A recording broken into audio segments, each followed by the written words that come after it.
Title. We'll move to question time. Senator Birmingham. Thanks, President. My question is to the Minister representing the Minister for Resources, Industry and Science, Senator Farrell.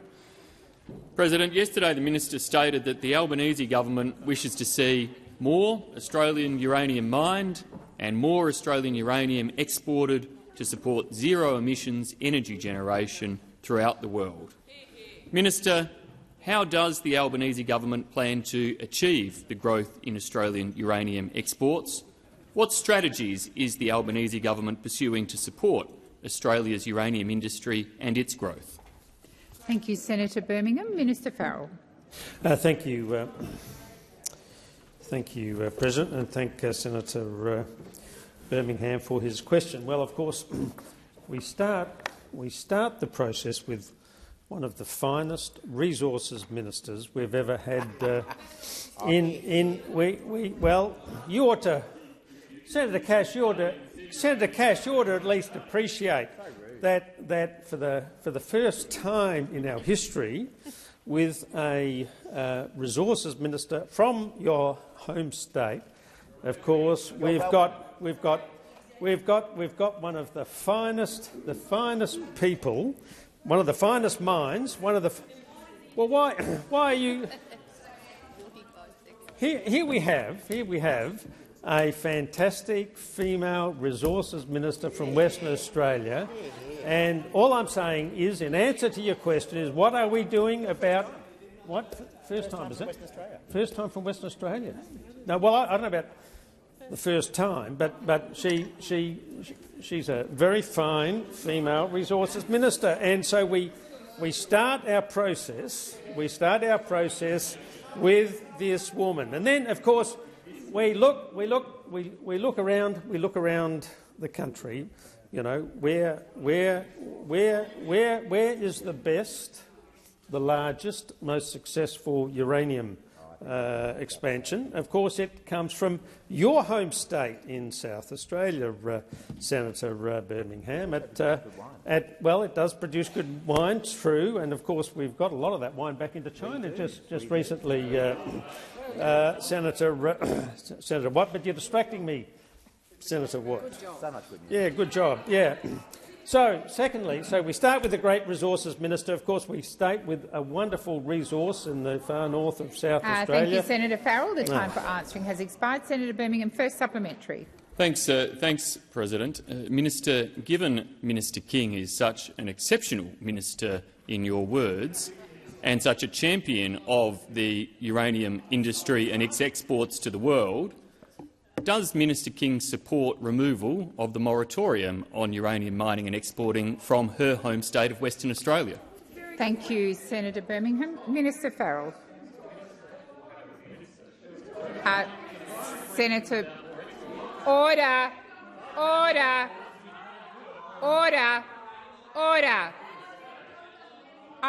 I'm waiting for order. Senator Wong is on her feet. Senator Wong. I just made the point that I think that the senator is asking about a state government position.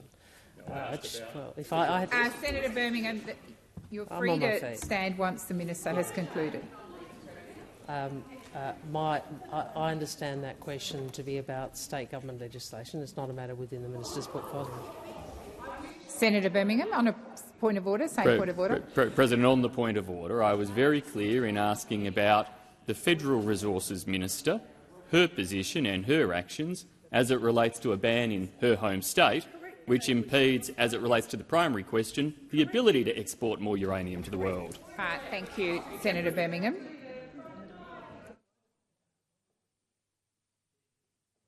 I am inclined to agree with the point of order as put by Senator Birmingham. It did relate to exports, which is a federal matter, and it did relate to Minister King. Minister Farrell.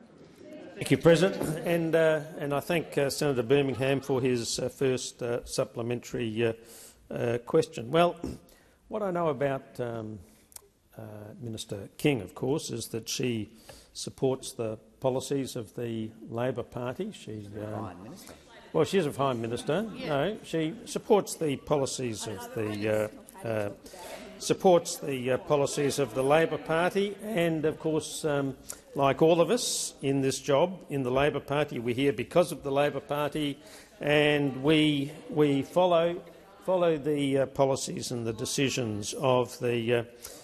Well, I completely reject that suggestion. Absolutely. Senator Cash. Senator Cash. Minister King has the greatest respect for farmers, particularly Western Australian farmers, and of course, I've been with. The time for answering has expired. Senator Birmingham. Thank you, President. Second supplementary question. Minister, given the stated ambitions of the Albanese Labor government to export more Australian uranium to the world, does the government welcome the opportunity provided by the increased use of zero-emissions nuclear energy in so many potential export markets? Thank you, Senator Birmingham. Minister Farrell.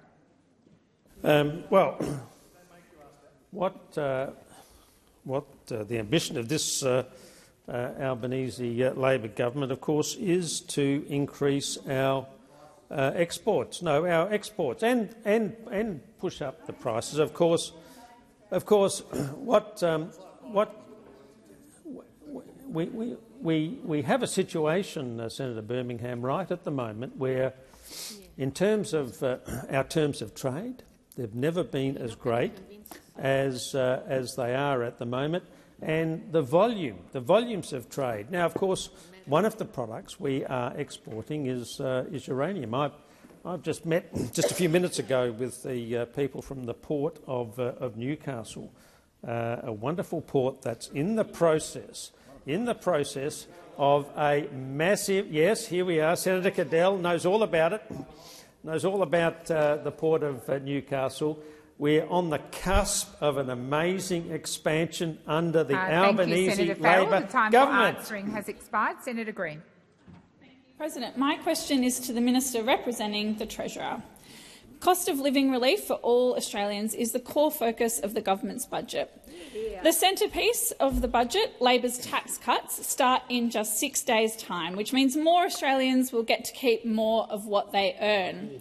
The Albanese Labor government has delivered tax cuts for all Australians, not just some. And better still, 90% of women will be better off under Labor's plan. Can the minister elaborate on how Labor's tax cuts will support women with the cost of living? Minister Gallagher. Thank you very much, President. I thank Senator Green for the question. And yes, I can, Senator Green, because those on this side of the chamber know how important it is to drive women's economic independence and improve women's economic security, which is why, when the tax cuts come in just 6 days, not only a tax cut for every taxpayer, but a bigger tax cut for 95% of women on the tax cuts that were previously designed. So more tax cuts going to more women. And I note that the former Prime Minister said, when asked about Stage 3, the original Stage 3, he said you don't fill out pink forms and blue forms on your tax return. But on this side of the chamber, again, we know that how much you earn, how the tax system interacts with that, and therefore how tax cuts are designed, does matter to women. It matters enormously to women. So 90% of women who pay tax will be better off. That's 5.8 million Australian women. On average, women taxpayers will receive a cut of $1,650, which is about $700 more than they were going to receive under the former government's tax plan. So childcare workers, disability carers, aged care workers, nurses and teachers are amongst those occupations that will benefit the most. And these are the occupations, of course, President, as we know, that have high levels of women workers. So in those occupations, workforce is around 80% women on average. Vital industries that contribute to our economy, our community and our quality of life. And that's why, when we designed these tax cuts, women were not an afterthought. They were absolutely front of mind. That women work hard across our economy, and we want to ensure that they keep more of their hard-earned money, and from the 1st of July they will. Thank you, Minister. Senator Green, first supplementary. Thanks, President, and thanks, Minister. We know that the recent budget was focused on cost of living, and the government is doing everything it can to provide relief for Australian households while putting downward pressure on inflation. Labor's tax cuts are the centrepiece of this effort, but can the minister outline how other measures in the May budget address cost of living and benefit women? Minister Gallagher. Thank you, Senator Green, and I can, President. As well as the tax cuts, from the 1st of July we will see 2 extra weeks of the government-funded PPL scheme, so the Paid Parental Leave scheme, taking PPL entitlement to 22 weeks. There will be $300 off every household's energy bill, freezing the cost of PBS medicines, and of course a pay rise for 2.6 million workers who are working on the award wage. From 1st of July, this budget also delivers over $1 billion for women's safety, bringing investments in women's safety to over $3.4 billion. We've also provided funding to pay superannuation on PPL, $1.9 billion to lift rent assistance, over $3 billion to reduce student debt and fix indexation of help loans, important investments in women's health, and importantly, we don't see any of these investments, President, as welfare policy. I know those over there, Senator Hume, identified that the budget was welfare policy. It's not. Important investments in women's economic independence. Answering has expired. Senator Green, second supplementary. Thanks very much, President, and thank you, Minister. After a decade of women being left behind by the former coalition government, it's clear that the Albanese Labor government has put women back at the centre of government decision-making. How does representation of women in the government influence policy-making, and why is it so important? Minister Gallagher. Thank you very much, President. I can hear those over there groaning as we talk about important investments in women, important investments in women's safety, tax cuts, over $3.4 billion for women's safety, expanding PPL, paying super on it, cheaper childcare, lifting rent assistance, expanding parenting payments single and ditching parents next, workplace relations reform, Medicare reform, pay increases for the lowest paid and aged care workers. Over 50% of this government is women, but 100% of this government are committed to working for women. Those opposite haven't advanced any ideas that would support women in Australia because they are still having a fight with themselves about whether advancing women's rights or equality for women in their own ranks is the right thing to do. Thank you, Minister. Senator Fawcett. Thank you, President. My question is to the Minister representing the Prime Minister, Senator Wong. The Minister for Defence was asked in the other place yesterday to confirm that Australia's future nuclear-powered submarines were safe, and he answered, the short answer to the honourable member's question is that it will be safe to serve on a nuclear-powered submarine. End quote. I welcome this clarification, and I seek confirmation that you agree with the Defence Minister that nuclear submarines are safe for Australia's submariners as well as those who will build them and maintain them. Thank you, Senator Fawcett. Minister Wong. What I would say, and I respect the fact that Senator Fawcett did serve our country, and always respect that. But I don't respect the way in which your party is seeking to bring the AUKUS debate into a no, mate. Order. You're wrong. On your party. Order.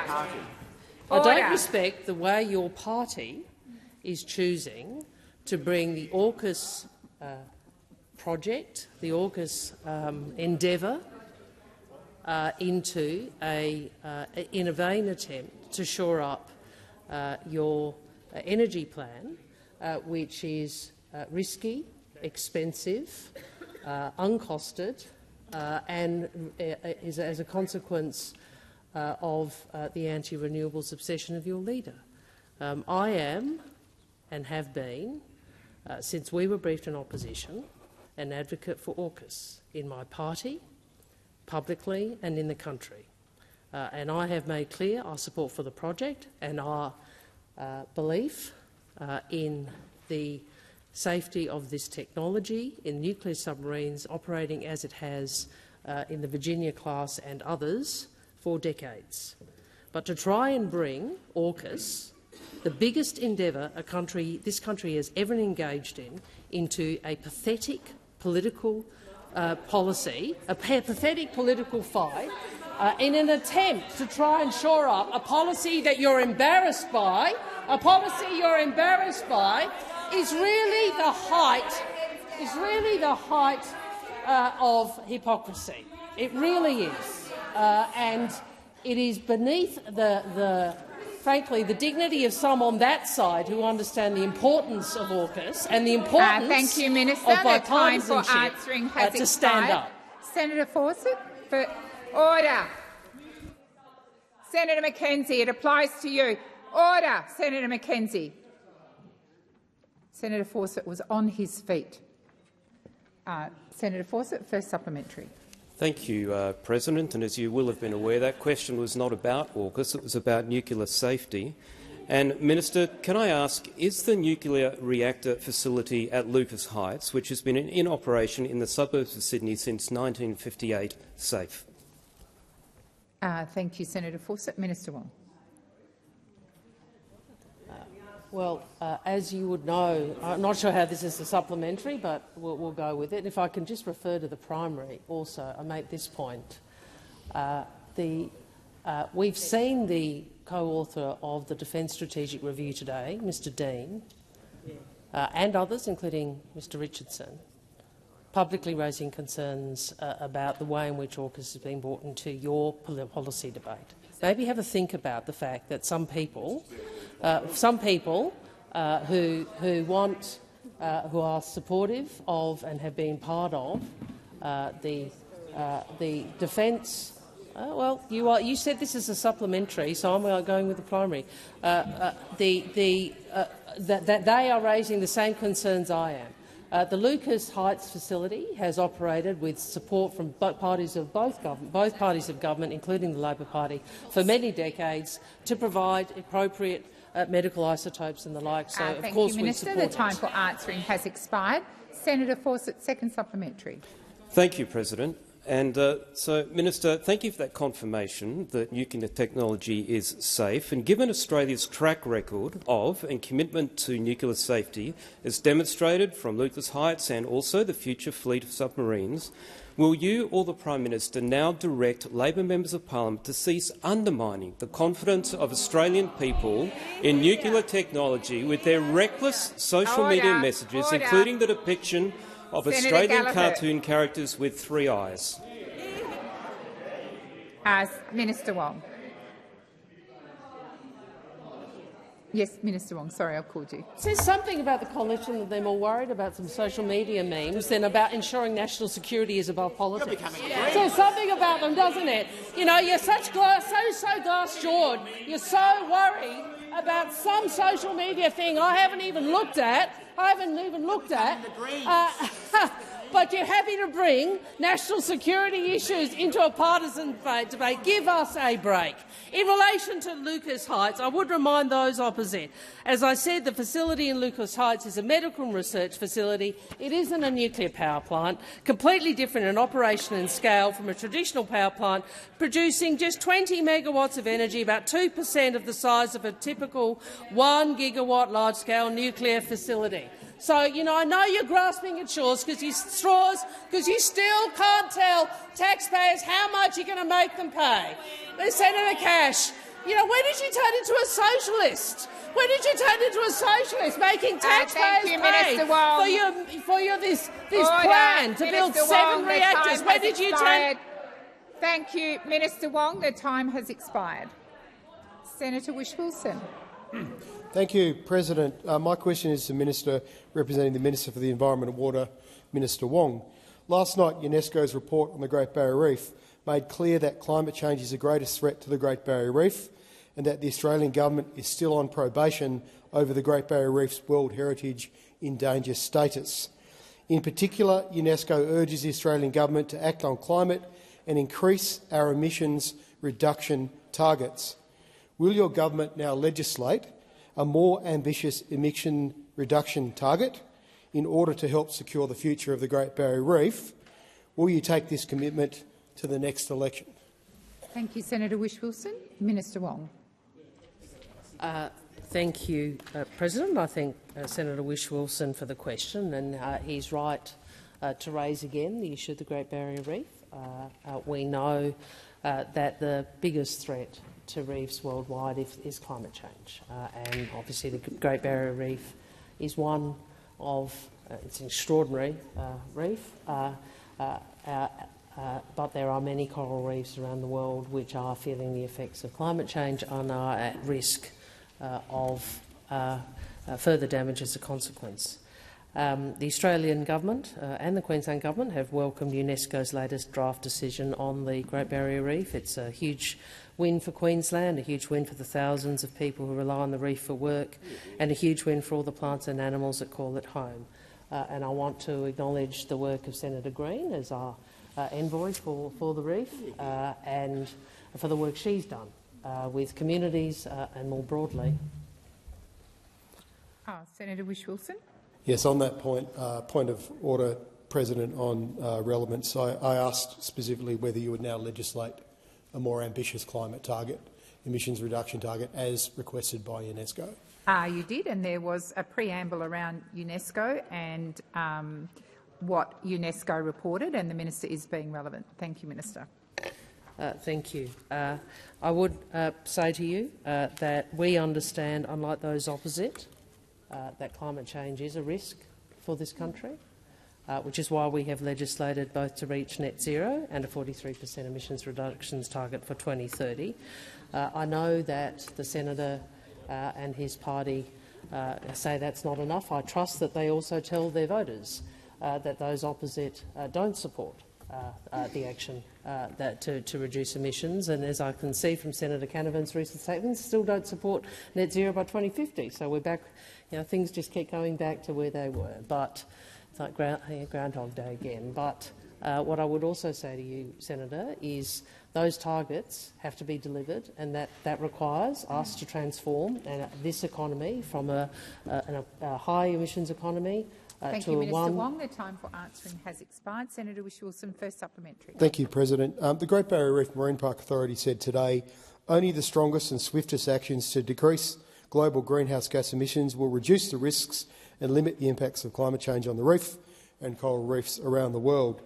Minister, how is opening new coal mines and a future gas strategy that, for example, facilitates the Barossa gas project, one of the dirtiest projects in Australia's history, compatible with the strongest and swiftest actions on climate change? Thank you, Senator Whish-Wilson. Minister Wong. Thank you. I'd make a few points about our action on the reef. Apart from the net zero target and the commitment to reach 82% renewable energy supply by 2030, we've invested over $1 billion in the reef. We've accelerated water quality improvements, including $200 million for projects such as revegetation, grazing management and engineering work. We've introduced legislation to establish an independent EPA. We've withdrawn federal funding for dams that would have had a detrimental impact on reef quality. The minister has rejected a coal mine that could have had direct impacts on the reef. We've engaged more Indigenous rangers to manage sea country, including the Crown of Thorns outbreaks, and we've commenced to phase out of gill nets in the marine park with a $185 million package.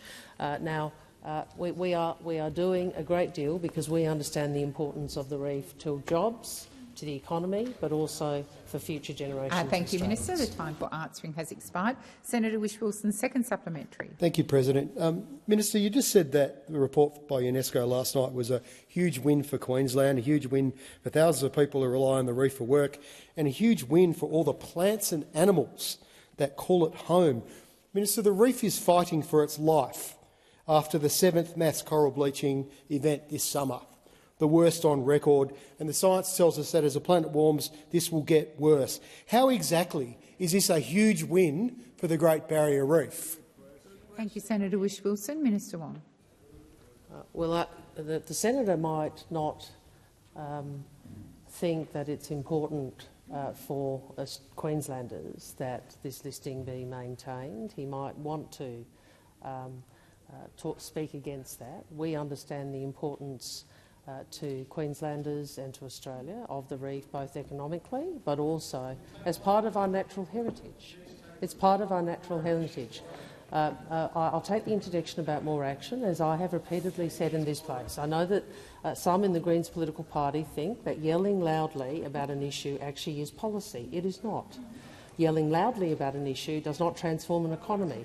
Yelling loudly about an issue does not deliver an 82% renewable energy component of our national electricity Minister Wong, system. please resume your seat. Senator Whish-Wilson. Point of order, President. Well, 2 points of order. Firstly, Senator Wong's misleading the chamber. There was no yelling loudly. And secondly, can she actually explain how the death of the Great Barrier Reef, one of the great tragedies of our lifetime, is somehow a huge win for people who live on the reef? Senator Whish-Wilson, both of those are debating points. Minister Wong, please continue. That's true. You weren't yelling before just then, so that's okay. my point is that we actually, as a government that are committed to acting on climate change, are taking on the hard task of changing our economy. Has expired. That's what's required. Senator Pratt. Question is to the Minister representing the Minister for Climate Change and Energy, Senator Wong. Given how important affordable energy is to Australian households and business today, can the Minister please outline the progress being achieved under the government's Reliable Renewables Plan? And can the Minister please provide details on the Albanese Labor government's plan to help Australians with their power bills right now? Thank you, Senator Pratt. Minister Wong. Thank you, President. I thank the Senator for her question, Senator Pratt for her question, and I say to her that the only plan supported by experts to deliver the clean, cheap, reliable and resilient energy system Australia needs is the Albanese government's Reliable Renewables Plan. And under Labor, we've had an increase in renewables in the national grid of around 25%. We've had record investment in batteries and storage. We've had over 330,000 rooftop solar installations last year alone, and we've greenlit more than 50 renewable projects, enough to power 3 million homes. And, of course, from the 1st of July, the Albanese Labor government is taking $300 off the power bills for every household. $300 off the power bills for every household. And of course, as senators know, this stands in stark contrast to Mr Dutton and his nuclear reactors. The reactors he won't tell us what it will cost taxpayers. He won't say how much it will push up bills. Perhaps it's because his nuclear reactors are the most expensive option and they are decades away. Analysis by the Smart Energy Council estimates building the coalition's 7 nuclear reactors could cost as much as $600 billion. $600 billion of taxpayer money. Who would have thought Peter Dutton was such a tax and spend socialist? Who would have thought Peter Dutton was such a tax and spend socialist? $600 billion of taxpayers' money. I mean, this nuclear fantasy has to be one of the riskiest, most ill-thought-out policies ever put forward by a party of government. One of the worst we have ever seen. Now, we all know we've got work to do. After Australia suffered a decade of denial and delay and incompetent inaction under the Liberals and Nationals, 24 out of 28 coal-fired power stations announced their closure under you, and you did nothing. Has expired. Senator Pratt, first supplementary. No, the government's energy price relief will make a big difference to people right across the country. So can the minister please now detail the importance of providing certainty in the energy transition and the impact on Australians' energy bills of risky, unrealistic, uncosted alternatives? Thank you, Senator Pratt. Minister Wong. Thank you, Senator Pratt. Well, the Albanese government's energy plan is the best way to deliver cheaper, cleaner and more reliable energy. What we know about Mr Dutton's plan is it's too slow to keep the lights on, too expensive to build and too risky for Australia's energy needs. You know, since we came to office, renewable generation has increased by 25% in the national electricity market. That's a result of certainty. Certainty for investors and industry. Even Senator Birmingham last week said there is absolutely a place for large-scale renewables. It's an important part of the mix. Of course, just before, the day before, Mr Littleproud had said the opposite. As I said, 24 on the 28 coal-fired power stations announced their closure under you, and you did nothing, and you still haven't learnt. You're putting forward a policy too slow to keep the lights on, too expensive to build and too risky for Australia's energy needs. Senator Pratt, second supplementary. President, incoming chair of the Climate Change Authority and former New South Wales Liberal Treasurer and Energy Minister Matt Keane yesterday said about nuclear— Just a moment, Senator Pratt, please resume your seat. Order across the chamber. I could not hear Senator Pratt's question. Order. Order. Senator Pratt, would you please begin again? Begin again. Order. Order. Thank you. I can begin again if the clock's reset. But yes, sure. Incoming chair of the Climate Change Authority and former New South Wales Liberal Treasurer and Energy Minister Matt Keane yesterday said about nuclear energy— Senator Pratt. Senator Pratt.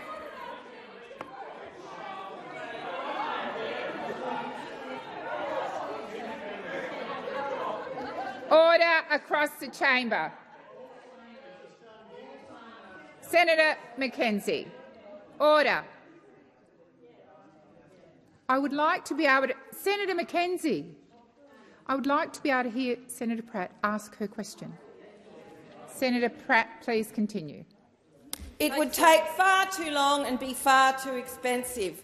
Can the minister please explain to the Senate why renewables are the best way to achieve a more reliable, affordable and cleaner energy future for Australia? Good. Thank you, Senator Pratt. Minister Wong. Well, I know how much those opposite like to be reminded about what Mr Keane has said, so I would just say that Mr Keane is right. Reliable renewables are the best and cheapest way to secure Australia's energy future. Best way to secure Australia's energy future. Meanwhile, what we have is Mr Dutton, who refuses to tell Australians how much it will cost to build nuclear reactors. He refuses to tell Australians how much more your bills will be as a consequence of his policy. And he also won't tell Australians how he's actually going to power the country in the decades it's going to take for these taxpayer-funded reactors to be built. Now, you know, the only thing he will say— I love this. This is what he says. But it will be a big bill. It will be a big bill. It will be a big bill, no question about that. It'll be a big bill. That's the alternative Prime Minister of Australia's transparency with Australian people. It'll be a big bill. Thank you, Minister Wong. Senator David Pocock. Thank you, President. My question is to the Minister representing the Attorney-General, Minister Watt. Minister, Meta has announced that from tomorrow it plans to harvest social media users' data to train its new AI tools, sparking serious concerns right around the world about privacy issues and copyright, particularly amongst creatives. Consumers in the EU and UK are able to opt out if they choose to because of protections their government has put in place. What action is the government taking to protect the data of Australians and Australian small businesses? Thank you, Senator Pocock. Minister Watt. Thank you, President. Thank you, Senator Pocock. I share your concerns, Senator Pocock, as does this government, and I'm certainly aware that from the 26th of June, as in tomorrow, Meta plans on using public social media activity from users to train and improve its AI tools. I think that this raises privacy concerns for many Australians. It corresponds with the Office of the Australian Information Commissioner's 2023 Privacy Survey, which found that roughly 70% of Australians consider that organisations using AI must comply with strict privacy rules, and less than 20% are comfortable with businesses using AI to make decisions about them based on their personal information. Senator Pocock, you asked about what action the government is taking. As a starting point, the Privacy Commissioner, Ms Carly Kind, has requested a meeting with Meta to discuss their proposed privacy safeguards regarding its AI tools. The Albanese government is also committed to stronger privacy protections for Australians. And as you'd be aware, Senator Pocock, we do have a number of proposed privacy reforms that we seek to bring through this parliament, and they would assist in mitigating some of these risks and concerns by requiring the collection, use and disclosure of personal information to be fair and reasonable in the circumstances, They would require consent to be voluntary and informed and recognise the ability for individuals to withdraw consent. They would require entities to provide clear information about the use of algorithms and profiling to recommend content to individuals, and they would provide individuals with additional rights, including a right to insure under certain circumstances. It's a bit trite, I guess, to say that with the use of AI growing in Australia and internationally, we are finding that the laws that we have in place right around the world need updating to ensure that safeguards are provided, and I'm looking forward to the outcome of that meeting between the Privacy Commissioner and Meta while we get on with our broader reforms. Senator Pocock, first supplementary. Thanks, President. Thank you, Minister. It's good to hear that you've requested a meeting with Meta. I was listening to an interview, and an Associate Professor of Law and Tech at UWA, Dr. Julia Powles, highlighted that the speculative collection of information for future unknown purposes is unlawful in Australia. Will the AG actually stand up for Australians and prevent this foreign company from breaching our laws and taking Australians' data without their consent? Thank you, Senator Pocock. Minister Watt. Thanks, President, and thanks, Senator Pocock.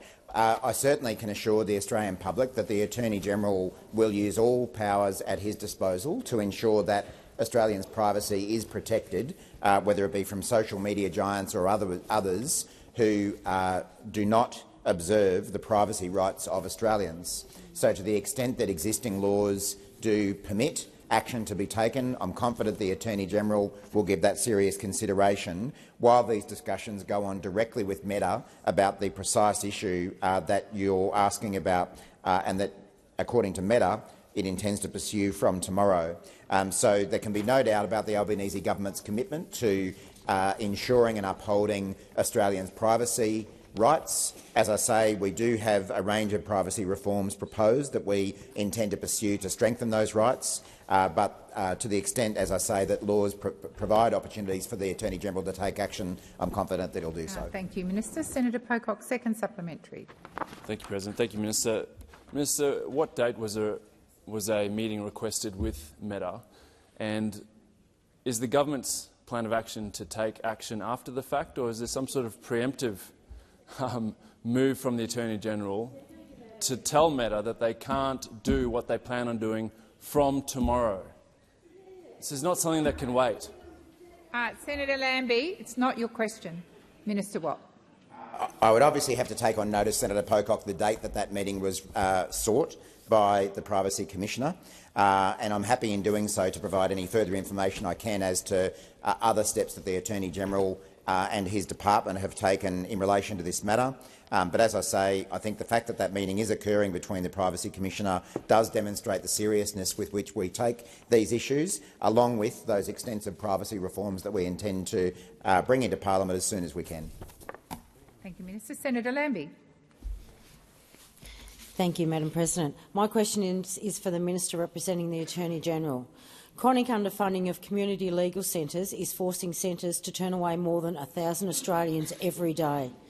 Not only did the budget fail to provide desperately needed funds to address workforce shortages and increasing demand, it does not provide commitment to funding beyond June 2025 in the forward estimates.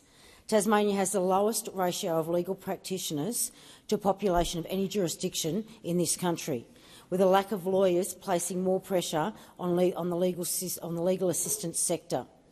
At the same time, Commonwealth funding for community legal centres has not kept pace with the population growth in Tasmania.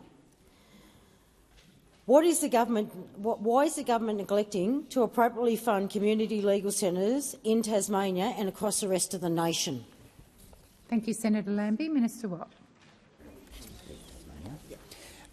Thank you, President, and thank you, Senator Lambie. I can assure you, Senator Lambie, that I very much understand the important role that community legal services play.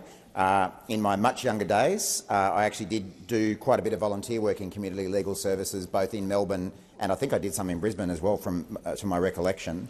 They play a vital role in providing legal advice and legal services to some of the most disadvantaged members of our community. And that's exactly why, in this year's budget, the government did announce $44.1 million of urgent funding for this coming financial year to help legal assistance providers address current resource and workforce issues until the new National Legal Assistance Partnership Agreement commences on the 1st of July 2025. Obviously, forming that new agreement, which commences in just over 12 months' time, is the key point in time that we can lock in longer-term funding for community legal services, but we recognise that it was important to make sure that they have the funding they need to get them through to that point in time so that they can meet the very real resource and workforce issues that many of them have.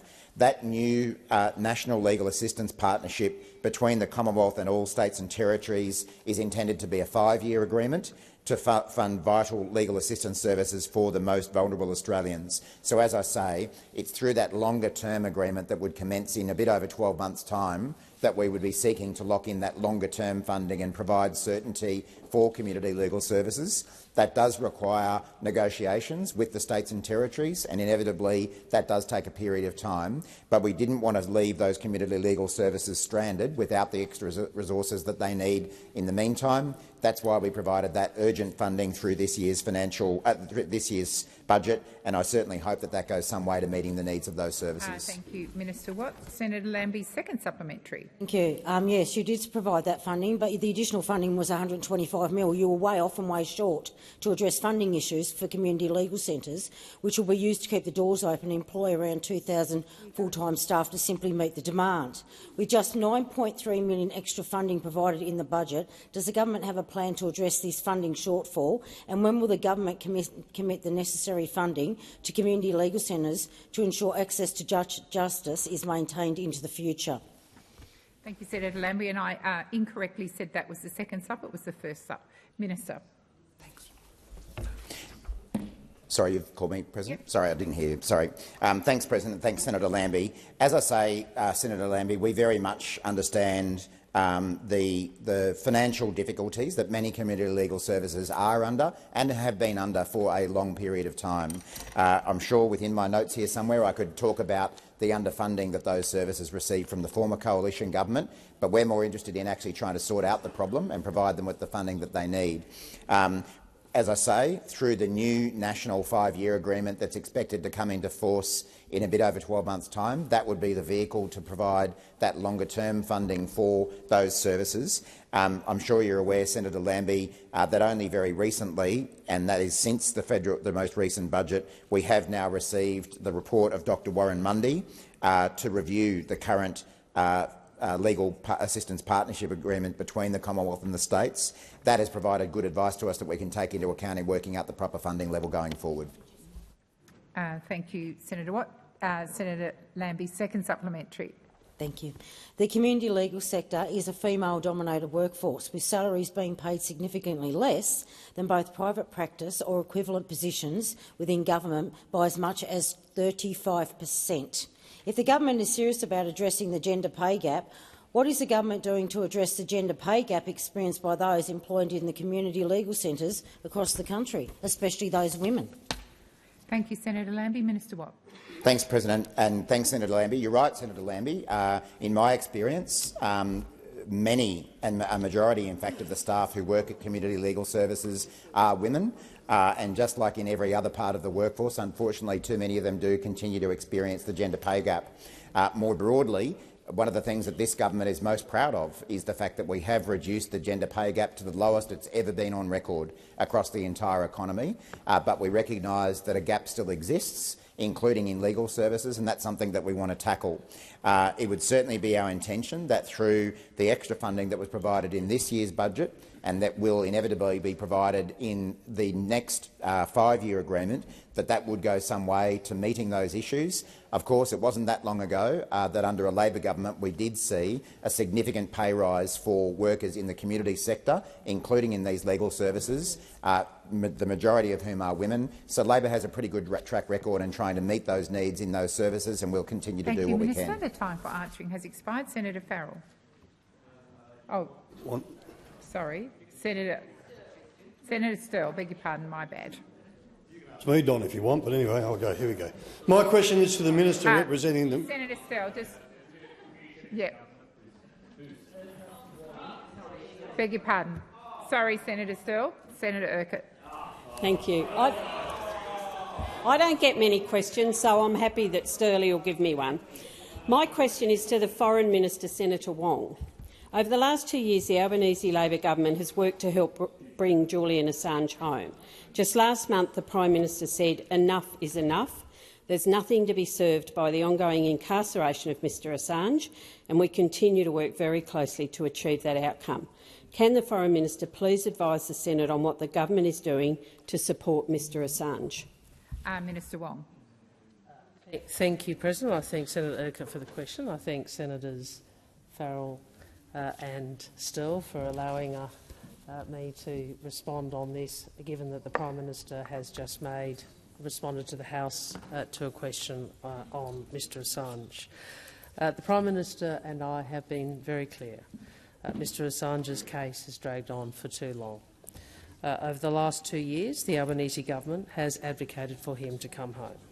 That advocacy has been led by the Prime Minister, and the Prime Minister has been very clear about the priority he gives to Mr Assange's case. He has been supported in that by the Attorney-General, by me, by the relentless work of senior diplomats and others, and we want to be in a position to see Mr Assange reunited with his family in Australia. Mr Assange has legal proceedings scheduled in the United States. Obviously, it isn't appropriate for me or anyone to comment on ongoing court proceedings. What I can do is acknowledge that there are many here in Parliament who have advocated for Mr Assange to come home, as have supporters in Australia and around the world. Since we came to office, the Albanese Labor government has been working to bring Mr Assange's case to a close. The Prime Minister has led these efforts and has personally raised Mr Assange's case at the most senior levels, including with President Biden and Prime Minister Sunak. Similarly, the Attorney-General and me, as Foreign Minister, have raised Mr Assange's case, as I've said in this place, with the United States, American and United Kingdom counterparts. Australian officials, in particular Ambassador Kevin Rudd and High Commissioner Stephen Smith, have worked closely with US and UK officials in support of these efforts, and we have worked constructively with the US and the UK for the efforts to find a pathway for all parties.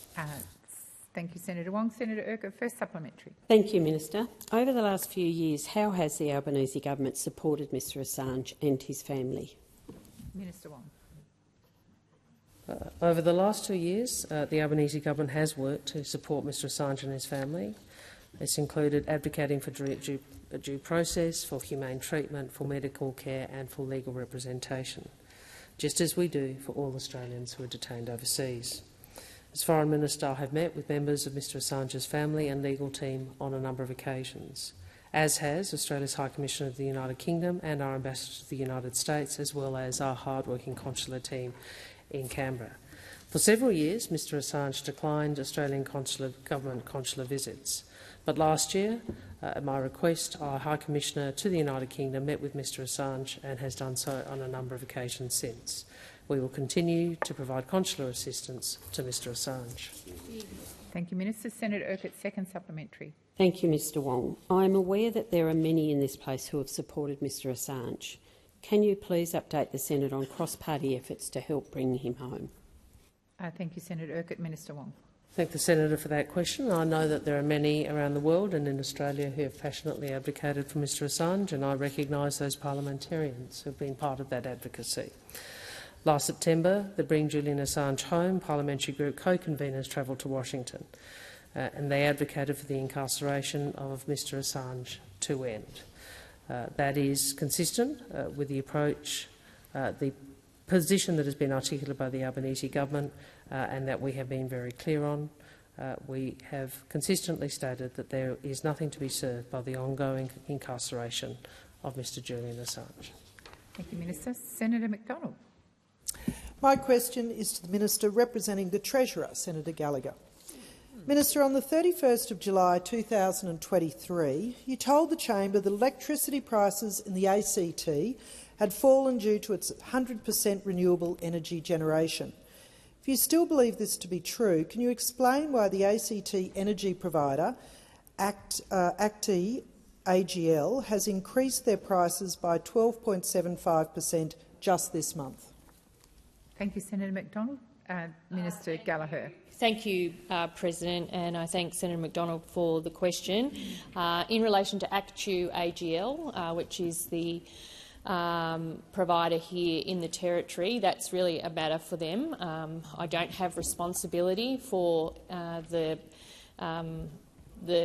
price setting.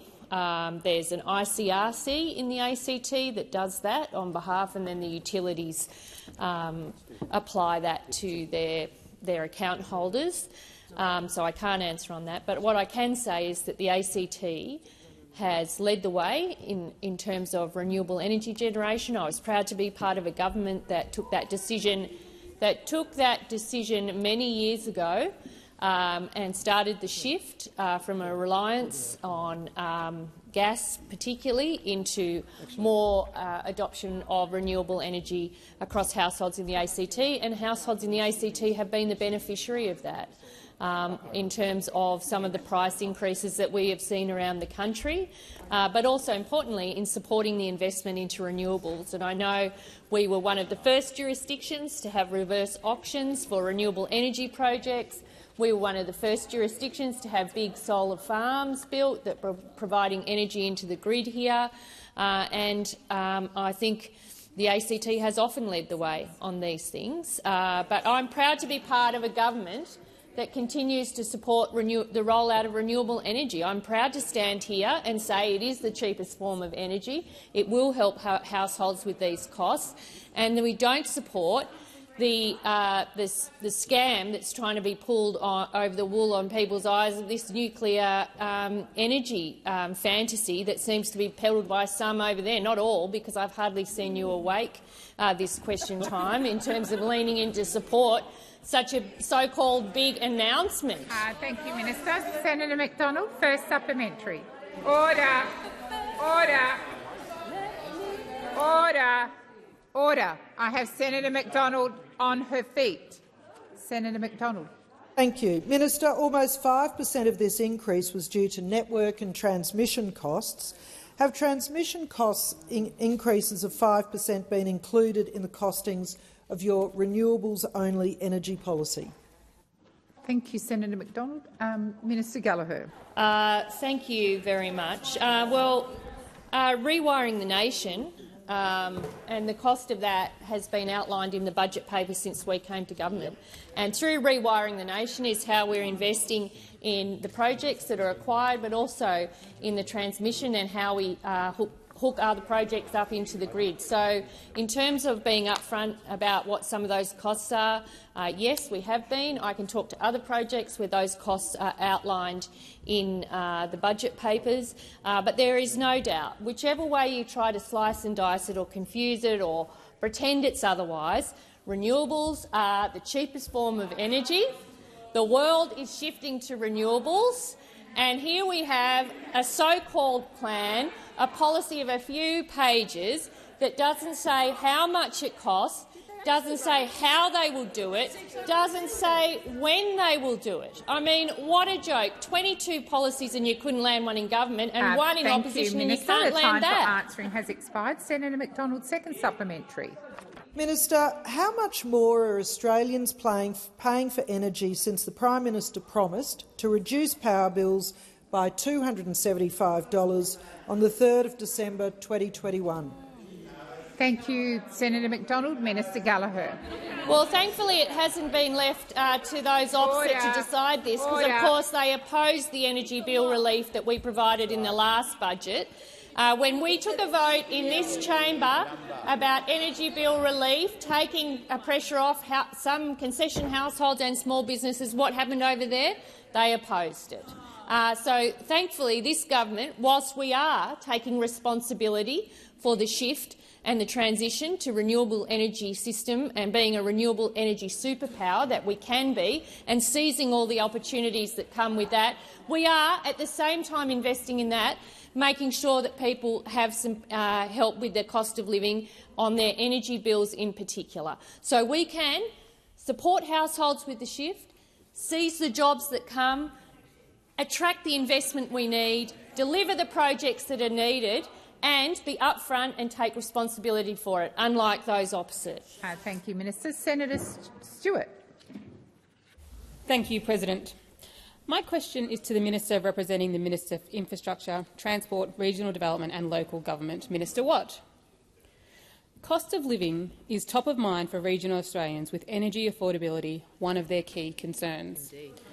The Australian Energy Market Operator has said that renewables are the lowest cost way to supply electricity to homes and businesses throughout Australia's transition to a net zero economy. How will the Albanese Labor government's clean, cheap and reliable energy plan benefit regional Australians? Thank you, Senator Stewart. Minister Watt. Thank you, President. It was a very good question, arguably the best all day, I think, Senator Stewart. On the 1st of July, only 6 days' time from now, we're taking $300 off the power bills of every regional household around Australia. Some of them are starting to smile for the first time today. We know you like that. In 2 decades, in contrast, Mr Dutton will serve up to regional Australians the most expensive form of energy there is, with zero relief in the meantime. Our Reliable Renewables plan is the only plan supported by experts to deliver the clean, cheap, reliable and resilient energy system that regional Australians deserve. And it's the only energy plan that is delivering jobs for regional Australians right now. Under Labor, we've had a 25% increase in renewables in the national grid. We've had record investment in batteries and storage. We've had more than 50 renewable projects greenlit, enough to power 3 million homes, and we've had over 330,000 rooftop solar installations last year alone, and many of these have been in regional Australia. And that's because renewables are the cheapest form of energy, and getting more renewables into our system is the key to bringing regional power prices down.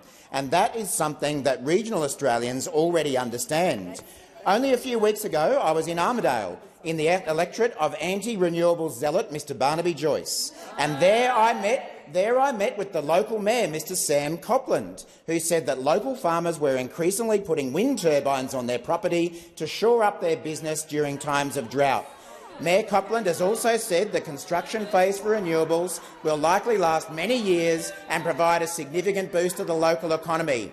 Former NFF President Mr Brent Findlay is another who's set to host more than a dozen turbines on his property in south-west Queensland, and he says this is a region that has been heavily impacted by drought. Thank you, There's Minister. very little chance to diversify. This is a chance to diversify and spread. Senator Watt, I will ask you to withdraw the last part of your comment about Mr Barnaby Joyce.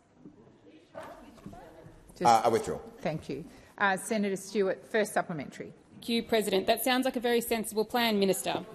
At the May budget, the government outlined its plan for a future made in Australia, creating jobs and economic opportunities across the country. Why is the Albanese government's rollout of renewable energy so important to securing jobs in the regions? Thank you, Senator Stewart. Minister Watt. Thank you, Senator Stewart. Another cracker of a question. We know that the world's climate emergency is regional Australia's jobs opportunity. Jobs and Skills Australia has found Australia will need 32,000 more electricians between now and 2030 and 85,000 more to 2050. In the 38 critical clean energy occupations, we need 240,000 jobs by 2030, and the renewable energy rollout is already creating jobs in regional Australia. For example, in my home state of Queensland, in the town of Gladstone, it's cementing its spot as a world leader when it comes to creating new, clean economy manufacturing jobs in hydrogen and renewable energy. But renewables are also vital to keeping existing jobs in towns like Gladstone. Earlier this year, global resources giant Rio Tinto signed Australia's largest renewable power purchase agreement to supply its Gladstone operations in Queensland. Their CEO said, "We now have a pathway to provide the competitive, firmed power our Gladstone plants need. Renewables are the key to keeping our region strong." The time for answering has expired. Senator Stewart, second supplementary. Thank you, President. After a decade of failed energy policies under those opposite, Liberals and Nationals, regional Australians want reliable and resilient energy sources today. Why is investment in renewable energy sources the right path for powering regional Australia? And what are the main risks to securing clean, cheap and reliable energy for the regions? Thank you, Senator Stewart. Minister Watt. Thank you, President. Thank you, Senator Stewart. Renewables are cheap, clean and provide a valuable source of income for regional Australians. But of course the biggest risk to this income source is the Coalition's risky nuclear gamble, led by the new advocate of Soviet-style policies, Mr Dutton. That's right. Proletariat Pete is not content with chasing away the thousands of jobs being created in our regions through cheap renewable energy. Minister Watt. Order. Order. Order across the chamber. Order. Order. Senator McKenzie. Order. Please withdraw the comment. Thank you. He's not content with chasing away the thousands of jobs being created in our regions through cheap renewable energy. He and his team, led here by Bolshevik Burmo and Comrade Cash, won't tell regional— I withdraw. They won't tell regional Australians how much they will pay to build their nuclear reactors, how much nuclear power will add to their bills, how much nuclear waste there will be or where it will go, and just how many reactors there will be in regional Australian communities. Nuclear is the most expensive form of energy. All that means is higher taxes and higher bills for our regions. Has expired. Minister Wong. Thank you, President. I ask that further questions be placed on notice. Thank you.